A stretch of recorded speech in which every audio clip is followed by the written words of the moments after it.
Je suis Andrea Mikwe épouse Bion, conservatrice à l'Arboretum Raponda Walker. Je m'appelle Alice Bardet, je travaille à l'Agence française de développement en tant que chargée de projet agriculture, forêt et environnement.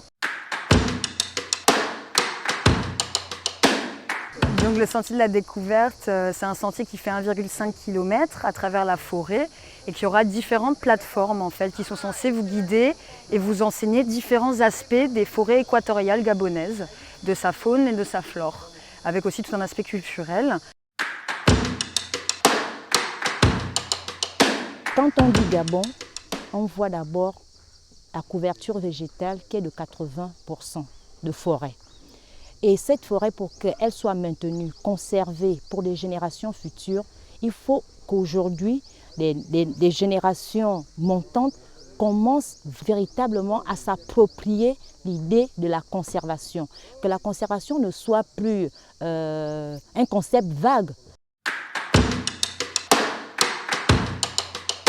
Donc, dans un premier temps, en fait, l'objectif de la salle de classe, c'est de pouvoir accueillir des élèves librevillois à visée pédagogique qui puissent être en forêt en fait, et recevoir des enseignements sur la forêt, de la sensibilisation.